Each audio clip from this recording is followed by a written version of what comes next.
स्वागत है आप सभी का आर के स्टोरी ऑफ ड्रीम पर।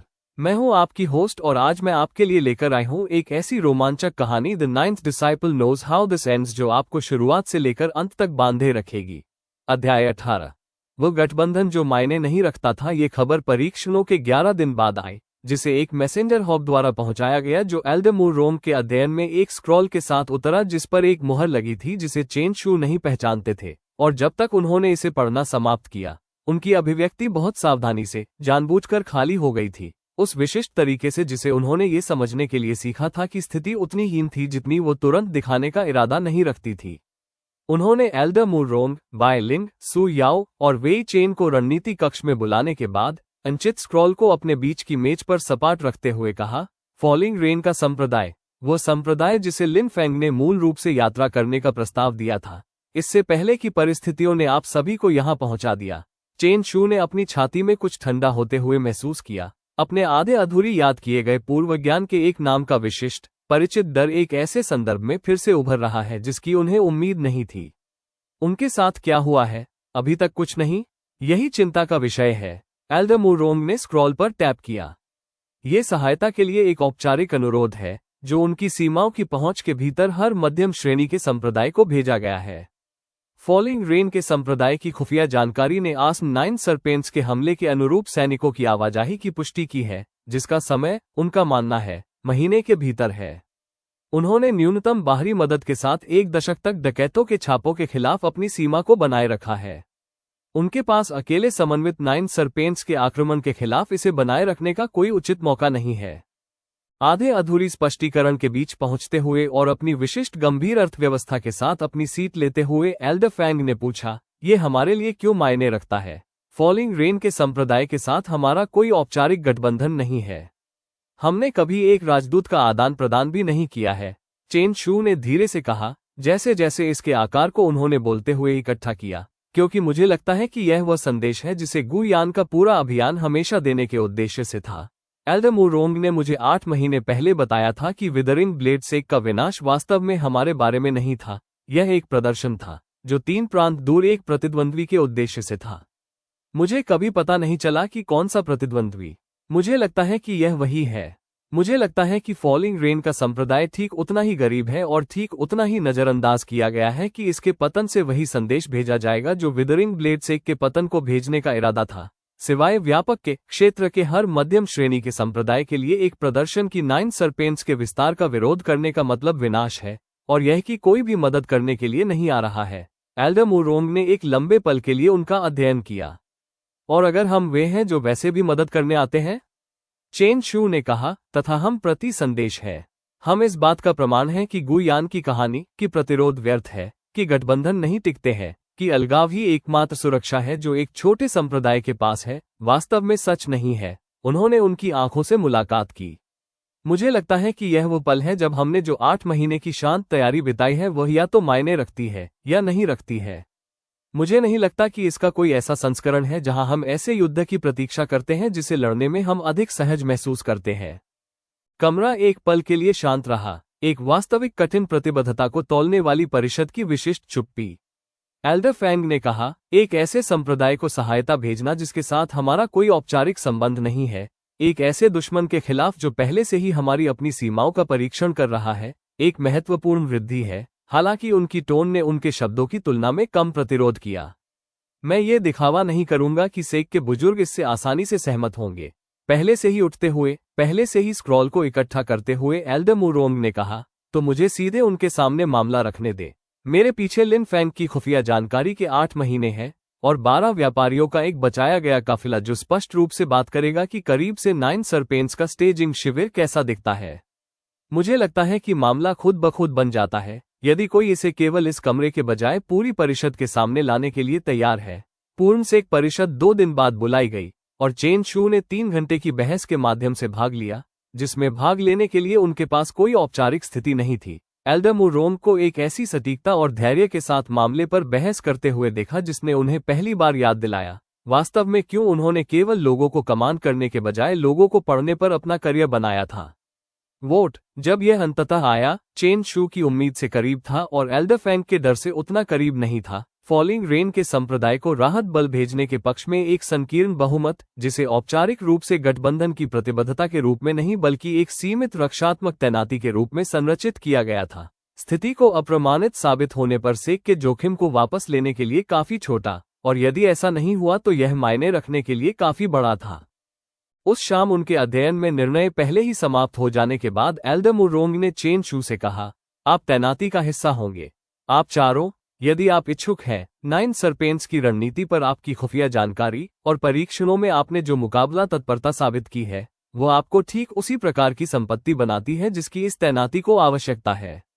लेकिन मैं आप में से किसी को भी ऐसे युद्ध में आदेश नहीं दूंगी जिसे आप में से किसी ने नहीं चुना। यह एक विकल्प होना चाहिए, उसी तरह जैसे निष्कर्षण मिशन था किंशुई से पैदल यात्रा पर 8 महीने पहले, जब उन्होंने पहली बार इसकी कल्पना की थी, तो चेन शू ने फॉलिंग रेन के संप्रदाय के बारे में सोचा, एक ऐसी जगह जिसे उन्होंने इसलिए नहीं चुना था कि वह वहां रहने वाले लोगों के बारे में कुछ जानते थे, बल्कि इसलिए कि यह उपयोगी था, रास्ते से बाहर था, 14 डरे हुए बचे लोगों को गायब करने के लिए पर्याप्त सुरक्षित था। उन्होंने वास्तव में कभी वहां यात्रा नहीं की थी। उन्होंने उस विकल्प से एक पूरा वैकल्पिक जीवन बनाया था और दिनों के भीतर एजियो क्लाउडसेक के प्रस्ताव के लिए इसे छोड़ दिया था, और 8 महीनों में फॉलिंग रेन के संप्रदाय के बारे में फिर से नहीं सोचा था, तब तक नहीं जब तक कि इसकी उत्तरजीविता अप्रत्याशित रूप से उस हर चीज की परीक्षा नहीं बन गई जिसे उन्होंने उस समय निर्माण करने में बिताया था। उन्होंने कहा, मैं जाना चाहता हूं, इसलिए नहीं कि कहानी ने मुझे कभी बताया था कि फॉलिंग रेन का संप्रदाय मायने रखता है। इसने ऐसा नहीं किया, एक बार भी नहीं, किसी भी अध्याय में मुझे याद नहीं है। मैं इसलिए जाना चाहता हूं क्योंकि मुझे लगता है कि वास्तव में यही बिंदु है। कोई भी उन्हें बचाने के लिए नहीं आ रहा है क्योंकि एक कहानी कहती है कि वे महत्वपूर्ण हैं। किसी को आना ही होगा क्योंकि वे लोग हैं, उसी तरह जैसे 12 कैदी लोग थे, उसी तरह जैसे सू याओ मायने रखती थी इससे पहले कि मैं ये जान पाता कि उसे किसी और की कहानी के चाप में क्या भूमिका निभानी थी। उन्होंने बाइलिंग, सू याओ, वेई चेन को देखा, जो उनके समाप्त होने से पहले ही सिर हिला रहे थे। मुझे लगता है कि कहानी का पालन करना बंद करने का वास्तव में यही अर्थ है। इसके बाहर केवल जीवित रहना नहीं, जानबूझकर चुनना कि किसे मायने रखने की अनुमति है। उन चारों को देखते हुए एल्डर मुरोंग की अभिव्यक्ति में कुछ ऐसा था जिसे चेन शू ने शायद ही कभी उनसे देखा हो, उपयोगी संपत्तियों का आकलन करने वाले खुफिया एल्डर की सावधान, पेशेवर गर्माहट नहीं, बल्कि साधारण, अनरक्षित गौरव के करीब कुछ। उन्होंने कहा, तो मैं तैनाती के आदेश तैयार करवा लूंगी। आप 5 दिनों में निकल जाते हैं। मैं आप में से किसी से भी इस बारे में झूठ नहीं बोलूंगी कि आप किस में चल रहे हैं। एक ऐसे संप्रदाय के खिलाफ समन्वित 9 सरपेंट्स का आक्रामक हमला जो पहले से ही अपनी उत्तरजीविता के लिए लड़ने में 1 दशक बिता चुका है। कोई ऐसा युद्ध नहीं है जिसका वादा मैं कर सकूं कि आप जीतेंगे या जीवित रहेंगे। उन्होंने बारी बारी से उनमें से प्रत्येक को देखा, पल का वजन पूरी तरह से उनकी आवाज में बस गया। लेकिन मैंने आप चारों को इन 8 महीनों में ऐसे लोगों के रूप में विकसित होते देखा है जिन पर मैं एक बचाए गए काफिले की तुलना में काफी अधिक भरोसा करूंगी।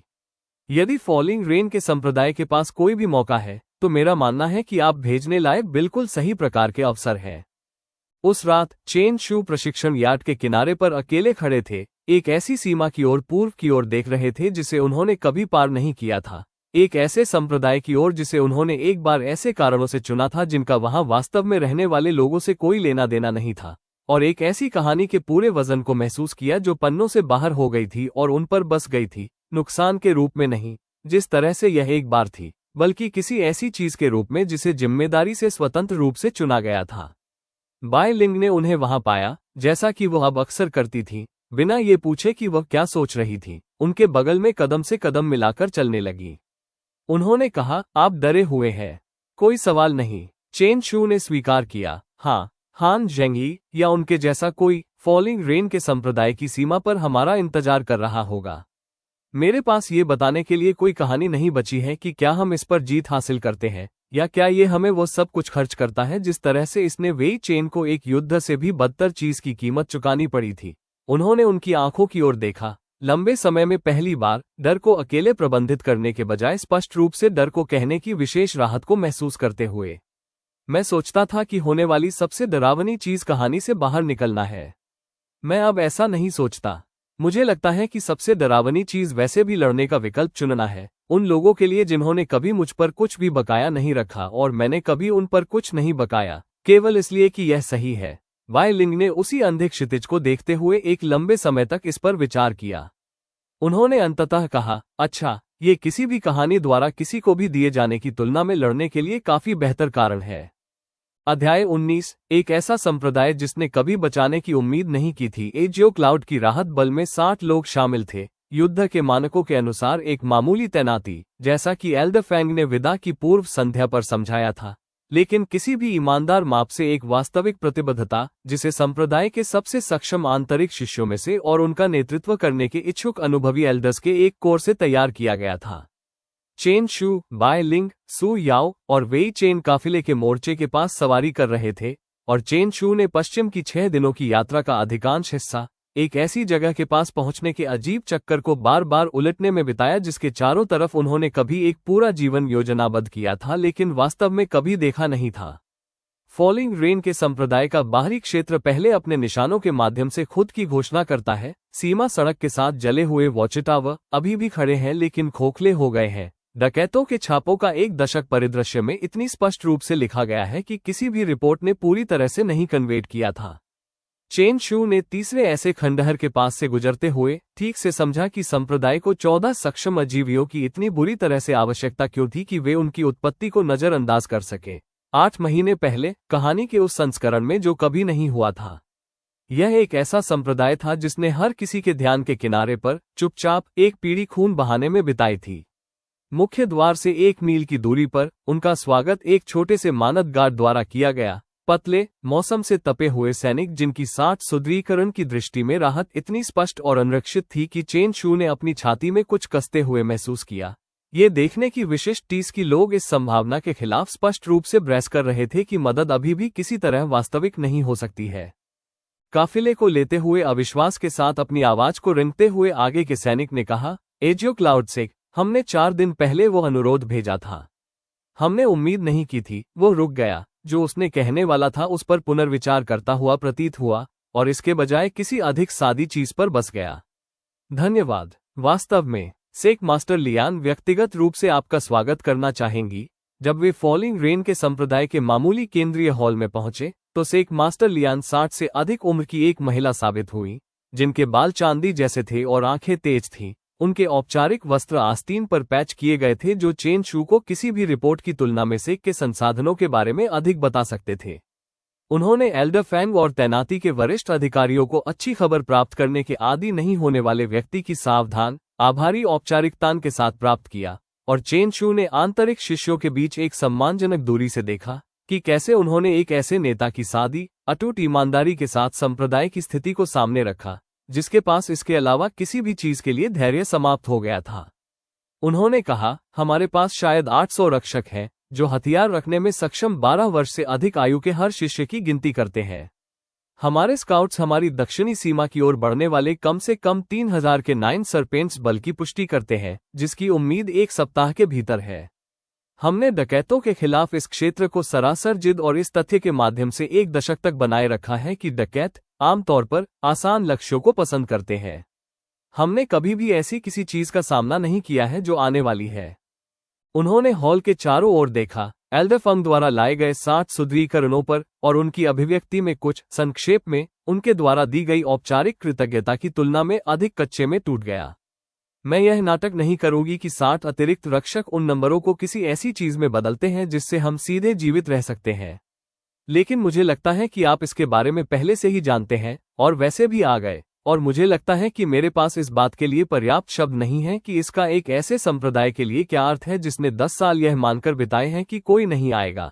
चेन शू ने उस शाम को बायलिंग और तैनाती के वरिष्ठ स्काउट्स के साथ संप्रदाय की परिधि पर चलते हुए बिताया, सेक मास्टर लियान द्वारा दी गई संख्याओं के खिलाफ इलाके को मैप किया, और परीक्षणों के बाद से पहली बार मनोरंजन के लिए एक बार पढ़े गए लड़ाई के दृश्यों के 1 दशक के मूल्य की उधार ली गई शब्दावली के लिए स्वाभाविक रूप से पहुंच गए। विशिष्ट ज्ञान नहीं, क्योंकि इनमें से कोई भी उस अध्याय से संबंधित नहीं था जिसे वह याद रखते थे, बल्कि इस बात का संचित आकार की कैसे बड़े असमान युद्धों का वर्णन किया गया था, जिसे अब वास्तव में योजना बनाने के सादे जरूरी काम में अनुवादित किया गया था। लैटेन की रोशनी से उनके द्वारा स्केच किए गए इलाके के नक्शे का अध्ययन करते हुए बाय लिंग ने कहा, 860 के खिलाफ 3000 रक्षात्मक लाभ को ध्यान में रखते हुए भी यह ऐसा युद्ध नहीं है जिसे हम केवल खड़े रहकर और लड़कर जीतते हैं। चेन शू ने सहमति व्यक्त करते हुए कहा, नहीं, लेकिन मुझे नहीं लगता कि गु यान का बल वास्तविक प्रतिरोध की उम्मीद कर रहा है। यह एक प्रदर्शन होने का मतलब है, उसी तरह जैसे विदरिंग ब्लेड्स एक था। भारी बल एक ऐसे लक्ष्य पर लागू किया गया जो वापस लड़ने के लिए बहुत कमजोर था, जो रणनीतिक रूप से उनके लिए मायने रखने वाले क्षेत्र को वास्तव में जीतने के बजाय देखने वाले सभी की इच्छा को तोड़ने के उद्देश्य से था। उन्होंने नक्शे पर दक्षिणी दृष्टिकोण को ट्रैक किया, उस संकरे घाटी को जिससे 9 सर्पेंट्स बल को सेक के मुख्य द्वार तक पहुंचने के लिए गुजरने की आवश्यकता होगी, जिसका मतलब है कि उनकी रणनीति संभाव्यता गति और तमाशा के आसपास बनाई गई है, सावधानीपूर्वक घेराबंदी शिल्प के आसपास नहीं। यदि हम इसे उनके बजट की तुलना में अधिक महंगा बना सकते हैं, सीधे तौर पर जीतना नहीं, बल्कि उन्हें इतनी बुरी तरह से खून बहाना कि प्रदर्शन एक आसान की तरह दिखना बंद हो जाए, वाई लिंग ने समाप्त करते हुए कहा, हम संदेश के अर्थ को बदलते हैं। प्रतिरोध व्यर्थ है, प्रतिरोध महंगा है। बिल्कुल। चेन शू ने एक पल के लिए घाटी का अध्ययन किया। ये संकरा दृष्टिकोण, यदि हम उनके अग्रिम को सीधे द्वार पर फैलाने और हावी होने देने के बजाय इसके माध्यम से चैनल कर सकते हैं, तो हम उनकी संख्यात्मक लाभ को एक देनदारी में बदल देते हैं। एक ऐसे अंतरिक्ष में फंसे 3000 सैनिक जो एक बार में केवल कुछ 100 को फिट करता है, अब भारी बल नहीं है। यह एक अड़चन है जिसे हम तब तक खून बहा सकते हैं जब तक हमारी अपनी संख्या बनी रहती है। उन्होंने अगली सुबह से एक मास्टर लियान और एल्डरफैंग को प्रस्ताव लाया, जिसे रात भर में किसी ठोस चीज में परिष्कृत किया गया। घाटी की रिजलाइनों के साथ रक्षात्मक स्थिति, नियोजित पतन जिन्हें 9 सर्पेंट्स के अग्रिम को और धीमा करने के लिए ट्रिगर किया जा सकता है, एक लड़ती हुई पीछे हटने की संरचना जो हमला करने वाले बल को प्राप्त हर एक पैर की जमीन के लिए भारी कीमत चुकाने के लिए डिजाइन की गई है, न कि उस निराशाजनक अव्यवस्थित आखिरी खड़े होने के बजाय जिसकी चेन शू को संदेह था कि गु यान के कमांडर सामना करने की उम्मीद कर रहे थे। पूरी तरह से अध्ययन करने के बाद एल्डरफैंग ने कहा, यह एक अच्छी योजना है जो इस धारणा पर बनाई गई है कि गु यान का बल बिना ठीक से टोह लिए अड़चन में चलने के लिए काफी अत्यात्मविश्वासी है, यदि वे इसके मुकाबले अधिक सावधान है। चेन शू ने कहा, तब हम समायोजित करते हैं। लेकिन मुझे लगता है कि अत्यात्मविश्वास वो चीज है जो समय के साथ एक प्रदर्शन अभियान को जन्म देती है। वे अब तक भारी बल अकेले के माध्यम से हर मुकाबले में जीते हैं। मुझे लगता है कि उस सेना में किसी के पास भी ऐसे लक्ष्य की योजना बनाने का कारण नहीं है जो वास्तव में निराशा से अधिक कुछ के साथ वापस लड़ता है। सेक मास्टर लियान ने एक लंबे पल के लिए योजना का अध्ययन किया, और जब उन्होंने ऊपर देखा तो उनकी मौसम से तपी, सावधान अभिव्यक्ति में कुछ ऐसा बदल गया जिसे चेन शू ने पहचान लिया। किसी ऐसे व्यक्ति की विशिष्ट, कठिनाई से अर्जित आशा जिसने वास्तव में उम्मीद नहीं की थी, आज सुबह आने वाले सप्ताह के एक ऐसे संस्करण को देखने की जो साधारण विनाश में समाप्त नहीं हुआ। उन्होंने चुपचाप कहा, तो आइए उन्हें हमारे अपने प्रदर्शन का एक नमूना दे, एक ऐसा जिसके लिए उन्होंने बजट नहीं बनाया था। उस रात चेन शू ने सु याओ को सेक के बाहरी दीवार पर अकेले पाया, दक्षिणी अंधेरे क्षितिज को उसी शांत, केंद्रित ध्यान के साथ देखते हुए जो उन्होंने 8 महीने और एक जीवन पहले एक तहखाने के दरवाजे की रखवाली में लाया था। पर उनके साथ जुड़ते हुए उन्होंने कहा, तुम शांत रही हो परीक्षणों के बाद से। मुझे नहीं लगता कि तुमने हम में से किसी को भी यह बताया है कि तुमने उस कक्ष में किसका सामना किया। सु याओ एक लंबे पल के लिए चुप रही, और चेन शू ने सोचा कि वो बस मना कर सकती है जिस तरह से उसने पहले किया था, धीरे से, जिस तरह से उसने इसका अधिकार अर्जित किया था। उन्होंने अंततः कहा, मैंने तहखाने को देखा, आग की रात। सिवाय इसके कि गठन के संस्करण में तुम कभी नहीं आए। मैंने 9 सर्पेंट्स के मिलने तक अकेले दरवाजे को पकड़े रखा, और मैंने अपने पीछे के हर बच्चे को मरते हुए देखा क्योंकि मैं आने वाली चीज को रोकने के लिए पर्याप्त मजबूत नहीं थी, और इसे कोई महत्व देने वाला कोई नहीं आया। उन्होंने अपनी आंखों को क्षितिज पर रखा, उनकी आवाज सावधानी से समान थी। मैंने तब से 8 महीने हर सिंगल दिन मजबूत होने में बिताए हैं, और मेरे कुछ हिस्से ने कभी यह डरना बंद नहीं किया है कि यह तब पर्याप्त नहीं होगा जब यह वास्तव में मायने रखेगा, कि एक दिन कोई ऐसा दरवाजा होगा जिसे मैं नहीं पकड़ सकती, और कोई नहीं आएगा, और यह उतना ही बुरा होगा जितना गठन ने मुझे दिखाया था। चेन शू ने उसी अंधेरे क्षितिज को देखा, एक ऐसी घाटी की ओर जो एक सप्ताह के भीतर 3000 सैनिकों और 8000 रक्षकों और 60 ऐसे लोगों को रखेगी जो वैसे भी आने का विकल्प चुन चुके थे। उन्होंने ईमानदारी से कहा, मैं यह वादा नहीं कर सकता कि ऐसा कोई दरवाजा नहीं होगा किसी दिन। मैंने 8 महीने पहले किसी को भी निश्चितता का वादा करना बंद कर दिया था, लेकिन मैं आपसे यह वादा कर सकता हूं, आप जो भी दरवाजा पकड़ रही हैं, अगले सप्ताह या उसके बाद के किसी भी सप्ताह आप इसे इसलिए नहीं पकड़ेगी क्योंकि कोई नहीं आया। आप इसे उन लोगों के साथ पकड़ेगी जिन्होंने जानबूझकर आपके साथ वहां खड़े होने का फैसला किया है। उन्होंने उनकी आंखों से मुलाकात की। ये कुछ भी नहीं है, सू याओ। मुझे लगता है कि यह एकमात्र ऐसी चीज हो सकती है जो वास्तव में कभी मायने रखने वाली थी। सू याओ ने एक लंबे पल के लिए उनकी निगाहों को थामे रखा और फिर धीरे से उनके कंधों में कुछ सहज हो गया। डर पूरी तरह से गायब नहीं हुआ, बल्कि किसी ऐसी चीज में बस गया जिसे वह ले जा सकती थी, न कि किसी ऐसी चीज में जो उन्हें ले जा रही थी। उन्होंने चुपचाप अंधेरे क्षितिज, घाटी और आगे के सप्ताह की ओर मुड़ते हुए कहा, अच्छा तो चलो इसे अच्छी तरह से पकड़ें। अध्याय 20। अर्चन से एक मास्टर लियान के स्काउट्स द्वारा अनुमान लगाए गए ठीक 7वें दिन 9 सरपेंट्स का बल घाटी में जा पहुंचा और चेन शू एक तरफ बाय लिंग और दूसरी तरफ वेई चेन के साथ संकरे दृष्टिकोण के ऊपर रिजलाइन पर खड़े हो गए। नीचे घाटी के फर्श को सबसे नीली जमीन तलाशते पानी की तरह भरने वाले सैनिकों के एक काले द्रव्यमान को देख रहे थे। 3000। वो एक सप्ताह से इस संख्या को जानते थे और इस पल तक इसका कोई मतलब नहीं था। इसे वास्तविक होते हुए देखना, कुंडलित सर्प प्रतीक चिन्ह में बैनर, एक ऐसी सेना के अनुशासित, बिना जल्दबाजी के आत्मविश्वास के साथ आगे बढ़ने वाली रैंक जो अपने पूरे अभियान में एक बार भी अपनी इच्छित भूमि के लिए लड़ने की आवश्यकता महसूस नहीं की थी। पीली सुबह की रोशनी के माध्यम से अग्रिम को देखते हुए बायलिंग ने फुसफुसाया, वे घाटी की टोह नहीं ले रहे हैं। कोई आगे के सवार नहीं, कोई टोह लेने वाला गठन नहीं। बस मुख्य शरीर सीधे आगे बढ़ रहा है। चेन शू ने अपनी छाती में राहत और गंभीर पुष्टि के बीच कुछ महसूस करते हुए कहा, अत्यात्मविश्वास, उनके पास कभी भी जाल की उम्मीद करने का कोई कारण नहीं रहा है। अब तक का हर लक्ष्य या तो आत्मसमर्पण कर चुका है या इस तरह की किसी भी चीज को व्यवस्थित करने के लिए बहुत तेजी से अभिभूत हो गया है। उन्होंने घाटी की लंबाई को नीचे देखा, से एक मास्टर लियान के लोगों द्वारा रिजलाइनों में खोदने में एक सप्ताह बिताई गई तैयार स्थितियों को, चिन्हित और तैयार पतन बिंदुओं को, एक साल पहले उनमें से किसी को भी असंभव प्रतीत होने वाले अनुशासन के साथ अपनी स्थिति बनाए रखने वाले 860 रक्षकों को देखा। आइए सुनिश्चित करें कि यह आखिरी बार है जब वे ऐसा अनुमान लगाते हैं। जब संकेत आया तो वह घाटी के उत्तरी छोर पर से एक मास्टर लियान की स्थिति से नीली रोशनी का एक अकेला फ्लेयर था। चार्ज करने का कॉल नहीं, बल्कि दुश्मन के आगे के रैंकों को पहले पतन बिंदु को पार करने की अनुमति देने का शांत, अधिक अनुशासित आदेश।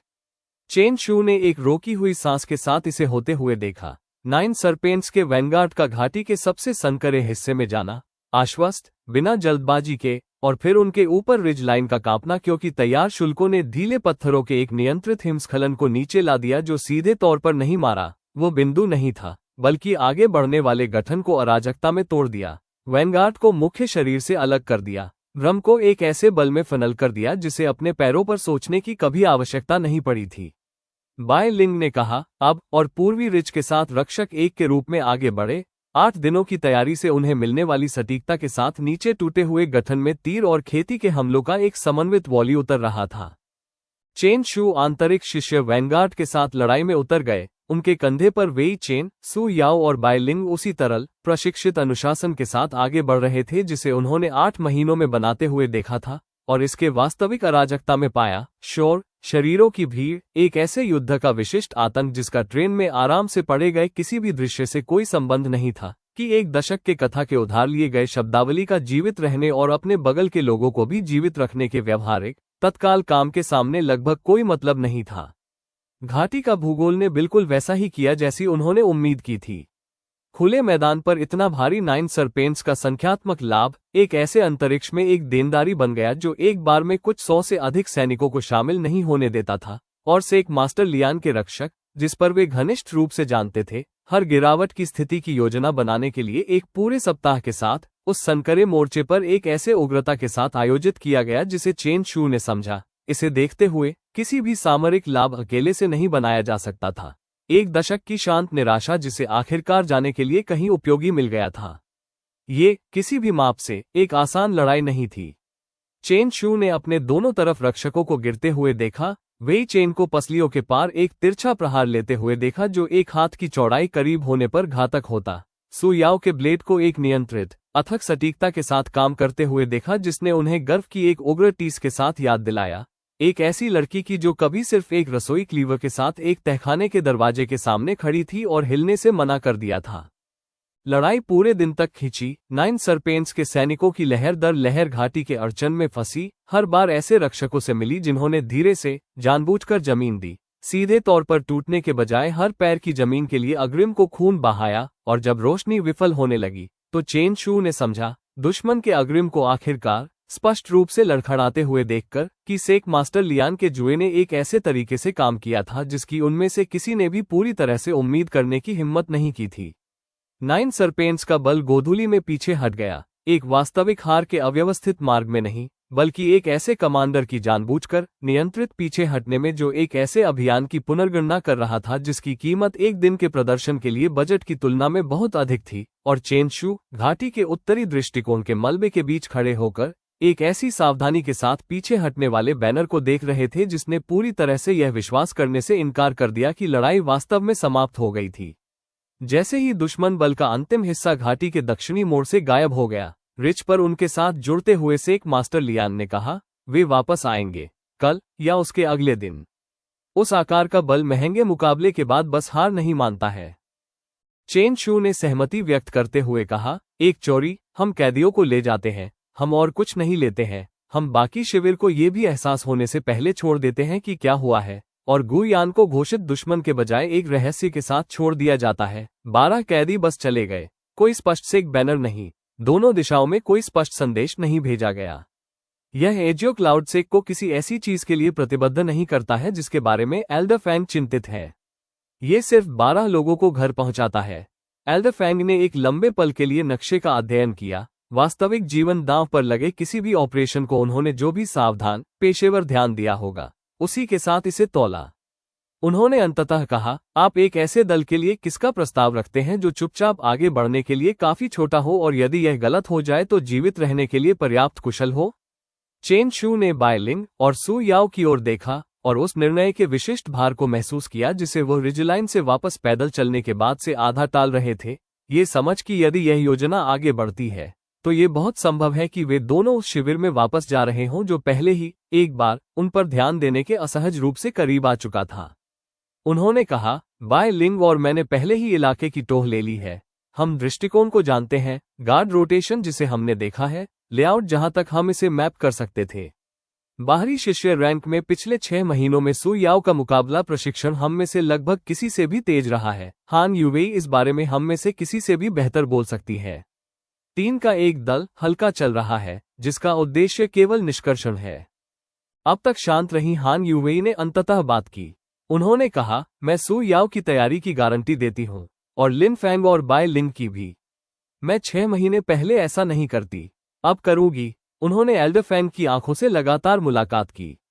यदि यह परिषद इसे अधिकृत करती है तो मैं वैसे भी दल में चौथे व्यक्ति को चाहती हूं, किसी ऐसे व्यक्ति के पास हम में से किसी भी 3 की तुलना में अधिक कच्चा मुकाबला अनुभव हो। यदि कुछ ऐसी लड़ाई को मजबूर करता है जिसकी हम में से कोई भी उम्मीद नहीं कर रहा है, इसे जोर से कहने का पूरी तरह से फैसला करने से पहले चेन शू ने कहा, वेई चेन, और फिर खुद को सुनकर समझ गए कि यह वैसे भी सही जवाब था। वेई चेन, जिन्होंने किनशुई के रास्ते पर महीनों पहले पूछा था कि इसे प्रबंधित किए जाने के बजाय कुछ बोझ उठाने की अनुमति दी जाए।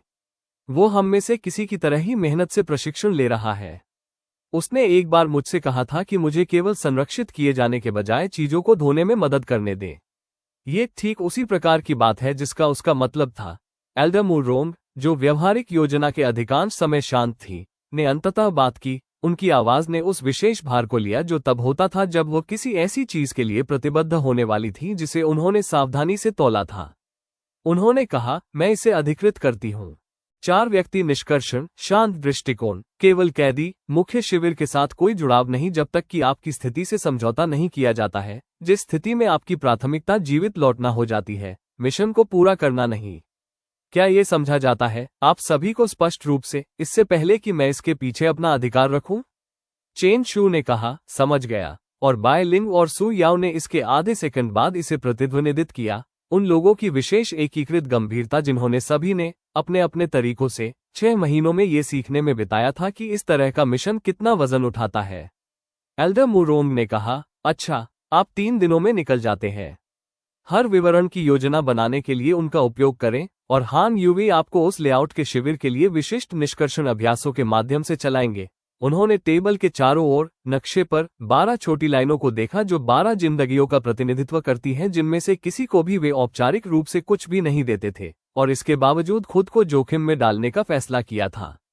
उन्होंने लगभग खुद से ही चुपचाप कहा, 12 लोग, यह एक छोटी सी बात है इतने बड़े युद्ध के आकार में। मुझे लगता है कि मुझे खुशी है कि इस सेक में अभी भी ऐसे लोग हैं जो सोचते हैं कि एक छोटी सी बात अच्छी तरह से करने लायक है। उस रात चेन शू ने शयन कक्ष में वेई चेन को पाया, जिसे हान यूवेई द्वारा पहले ही खबर बता दी गई थी, जो अपने बिस्तर के किनारे पर एक ऐसे अभिव्यक्ति के साथ बैठे थे जिसे चेन शू ने आग के बाद से उन पर नहीं देखा था। डर नहीं वास्तव में, बल्कि किसी ऐसे व्यक्ति की विशिष्ट केंद्रित स्थिरता जिसे अंततः वो वजन सौंपा जा रहा है जिसके लिए उसने पूछा था। जब चेन शू उनके सामने बैठ गए तो वेई चेन ने कहा, तुम्हें मुझे चुनने की जरूरत नहीं थी, इस सेक में मुझसे अधिक मजबूत शिष्य है। हान यूवेई अधिक मुकाबला अनुभव वाले 1 दर्जन लोगों में से किसी को भी चुन सकती थी।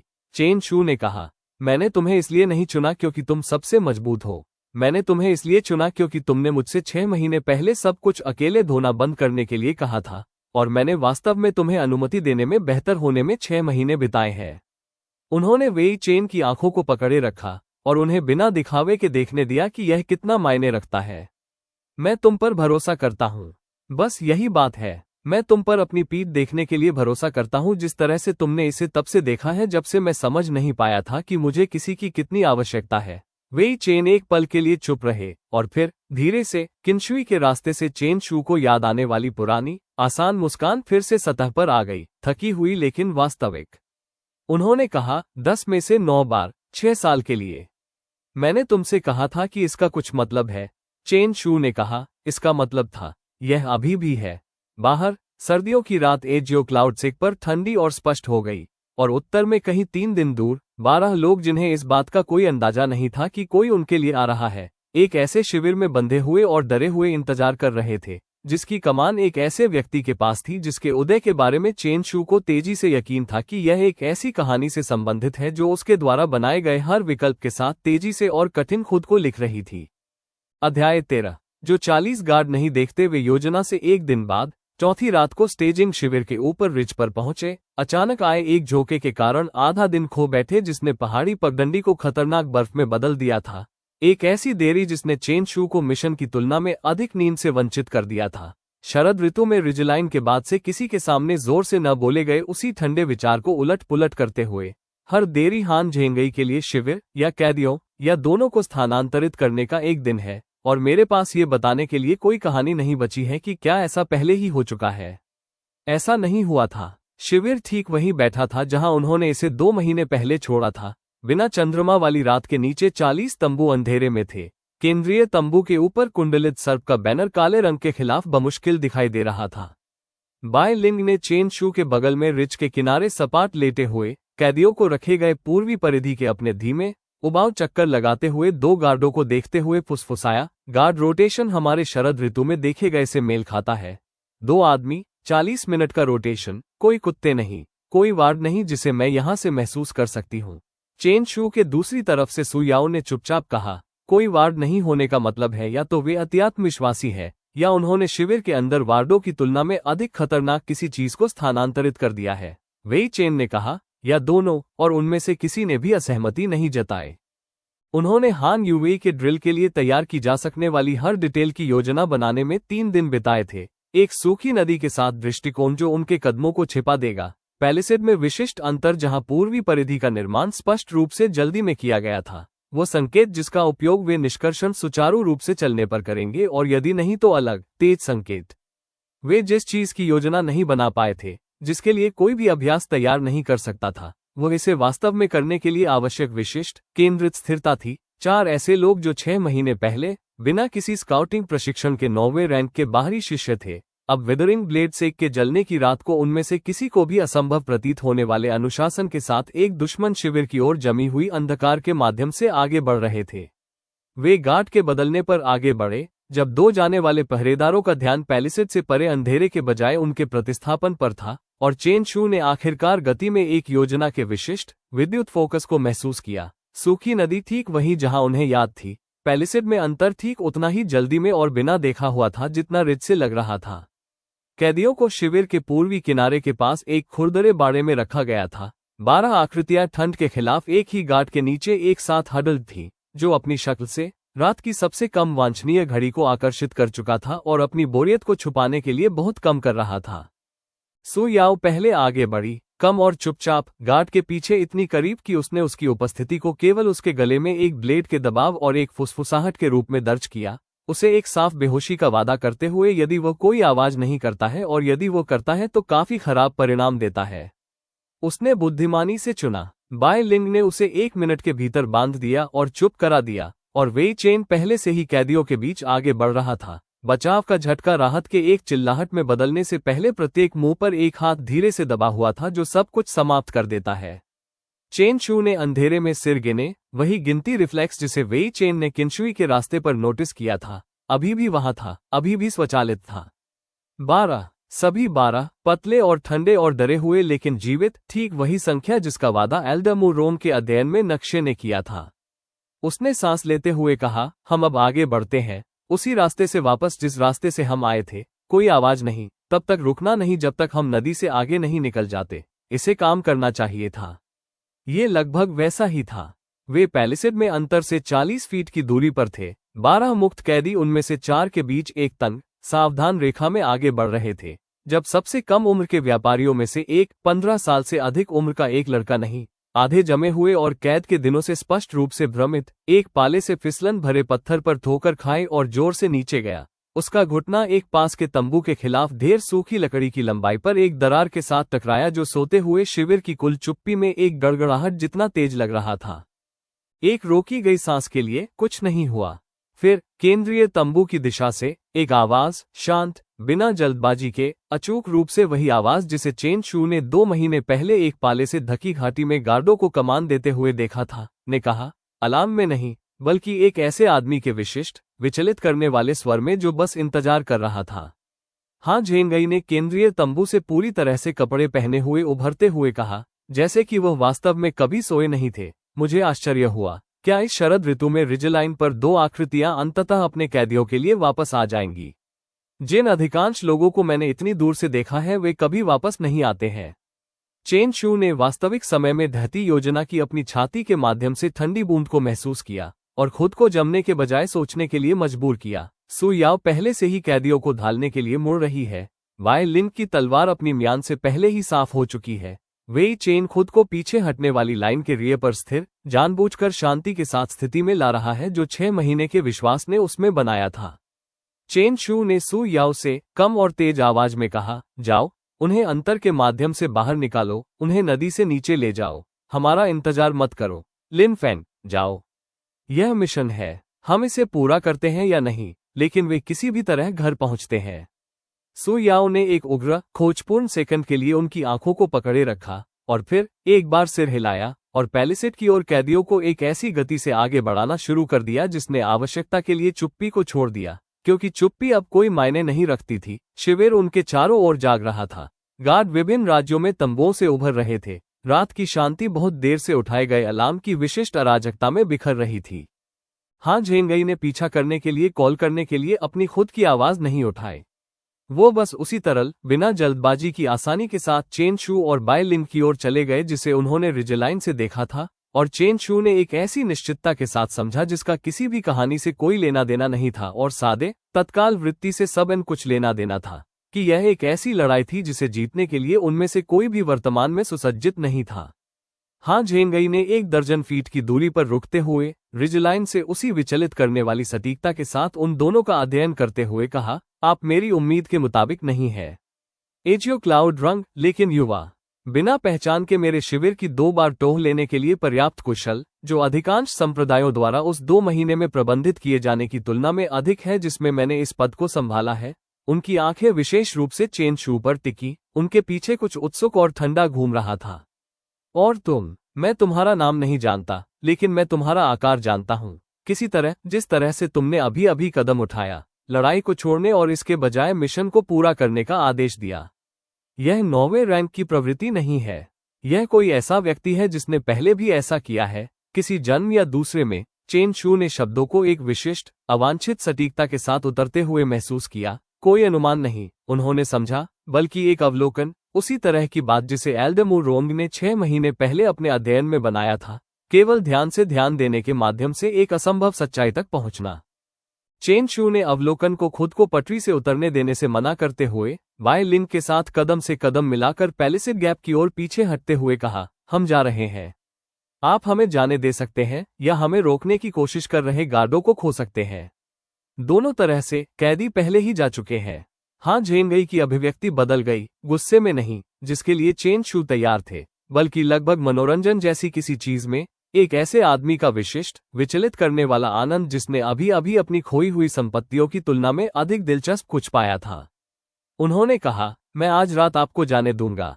12 कैदी, आसानी से बदले जाने वाले, किसी ऐसे व्यक्ति के खिलाफ अंधेरे में गार्ड खोने के लायक नहीं है जिसने स्पष्ट रूप से पहले ही 3 चालें आगे सोच ली हैं जहां उसे सोचने में सक्षम होना चाहिए।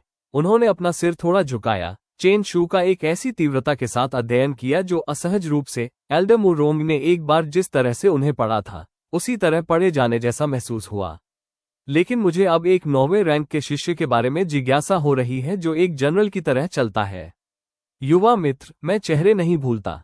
मुझे संदेह है कि हम फिर से मिलेंगे, ऐसी परिस्थितियों में जहां मैं आपको दूर जाने देने के बारे में इतना उदार नहीं रहूंगा। उन्होंने उन्हें रोकने के लिए कदम नहीं उठाया। चेन शू और बाय लिंग पैलिसेड गैप के माध्यम से और परे नदी के अंधेरे में पीछे हट गए, दिल धड़क रहे थे और दौड़े।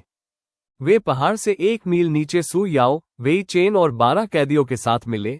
वे सभी सांस फूल रहे थे, वे सभी असंभव रूप से जीवित थे, और चेन शू ने खुद को एक लंबे पल के लिए उन बाधाओं के खिलाफ पूरे किए गए मिशन की विशिष्ट राहत की अनुमति दी जो बहुत करीब से विनाशकारी रूप से गलत हो गई थी। एक बार जब उन्होंने अपने और शिविर के बीच 1 और मील की दूरी तय कर ली थी, तो बाय लिंग ने अपनी आवाज को धीमा करते हुए कहा, अभी भी प्रक्रिया कर रही थी कि क्या हुआ था। उसने हमें जाने दिया। वो हमें क्यों जाने देगा? चेन शू ने हाँ झेंगई के विदाई शब्दों के बारे में सोचा। मुझे संदेह है कि हम फिर से मिलेंगे, और किंशुई के रास्ते से ठंडी बेचैनी को आखिरकार किसी ऐसी चीज में हल होते हुए महसूस किया जिसे वह नाम दे सकते थे। उन्होंने धीरे से कहा, क्योंकि 12 कैदी उसके लिए लड़ाई के लायक नहीं थे। उन्होंने अपने पीछे काले पहाड़ की ओर एक बार पीछे मुड़कर देखा और किसी ऐसे व्यक्ति द्वारा ठीक से नोटिस किए जाने के विशिष्ट भार को महसूस किया जिसके बारे में कहानी ने उन्हें कभी चेतावनी नहीं दी थी। मुझे लगता है कि हम सिर्फ किसी की समस्या बन गए हैं जिसे हल करना है, बाय लिंग। और मेरे पास ये बताने के लिए एक भी पन्ना नहीं बचा है कि वो कहानी कैसे समाप्त होती है। अध्याय 14। ध्यान दिए जाने का भार। वे 2 दिन बाद एजियो क्लाउड सेक के फाटकों से 12 कैदियों को अंदर लाए, जो दुबले पतले और पाले से ठिठुर रहे थे लेकिन जीवित थे, और चेन जू ने उस पुनर्मिलन को उन टुकड़ों में होते हुए देखा जिन्हें महसूस करने की उन्हें इतनी उम्मीद नहीं थी। प्राप्त करने वाले आंगन में एक व्यापारी की पत्नी अपने पति के कंधे पर रो रही थी। 15 साल का वह लड़का जिसकी ठोकर ने लगभग उनकी जान ले ली थी, उसे अपनी मां की बाहों में इतनी शिद्दत से भींच लिया गया था कि चेन जू ने संक्षेप में दूसरी ओर देख लिया, ताकि उन्हें वह एकांत मिल सके जिसकी दोनों शोक और राहत हकदार थी। एल्डर रोंग ने उसी शाम, उसी खिड़की रहित रणनीति कक्ष में एल्डर फेंग और हान यूवेई की फिर से उपस्थिति के साथ पूरी रिपोर्ट प्राप्त की, और इस बार उनके सवाल तेज थे, अधिक केंद्रित थे, उसी बिंदु पर बार बार चक्कर लगा रहे थे जिसे चेन जू रिच के बाद से खुद को उलट पुलट करना बंद करने में असमर्थ रहे थे। उन्होंने तीसरी बार कहा, उसने तुम्हें जाने दिया, जैसे कि इसे दोहराने से कोई ऐसा विवरण सामने आ सकता है जिसे उन्होंने पहली 2 बार में छोड़ दिया था। उनकी स्पष्ट ताकत का एक कमांडर अपने ही शिविर में संख्यात्मक लाभ पूरी तरह से उनके पक्ष में था, और उन्होंने सीधे तौर पर 4 एजियो क्लाउड शिष्यों को उन कैदियों के साथ दूर जाने दिया जिन्हें वह जिस भी उद्देश्य के लिए उन्हें जरूरत थी उसके लिए पकड़ कर रख रहे थे। चेन जू ने कहा, उसने कहा कि कैदी गार्ड खोने के लायक नहीं थे, और वह विशेष रूप से मेरे बारे में उत्सुक था। उसने कहा कि वो चेहरे नहीं भूलता, और उसे उम्मीद है कि हम फिर से मिलेंगे। क्या तुम उस पर विश्वास करते हो? चेन जू ने हान झेंगई की आवाज में उस विशिष्ट, बिना जल्दबाजी के आत्मविश्वास के बारे में सोचा, एक ऐसे व्यक्ति की भावना जिसने बातचीत शुरू होने से पहले ही उसके परिणाम का फैसला कर लिया था। वही गुण जिसे चेन जू ने 8 महीने पहले मुहाने पर उन्हें खोजने वाले एजियो क्लाउड सवार में देखा था। किसी ऐसे व्यक्ति की विशिष्ट स्थिरता जो पहले से ही जीत चुका था और बस इसे अभी तक एकत्र नहीं करने का विकल्प चुन रहा था। उन्होंने कहा, हाँ, मेरा मानना है कि उसका मतलब वही था जो उसने कहा। एल्डर फेंग, जिन्होंने अपनी विशिष्ट गंभीर धैर्य के साथ पूरे विवरण को सुना था, ने अंततः बात की। उन्होंने कहा, तथापि हमारे पास एक बचाए गए काफिले से काफी बड़ी समस्या है। लिन फैंग के लिए याद किए जाने वाले समय से वर्षों पहले काम करने वाला एक 9 सर्पेंट्स कमांडर अब हमारे अपने शिष्यों में से एक में व्यक्तिगत रुचि ले चुका है। यह अब कोई सीमा झड़प नहीं है, यह एक लक्षित कमजोरी है, और मैं ये जानना चाहता हूं कि यह परिषद इसके बारे में क्या करने का इरादा रखती है इससे पहले कि यह एक बन जाए।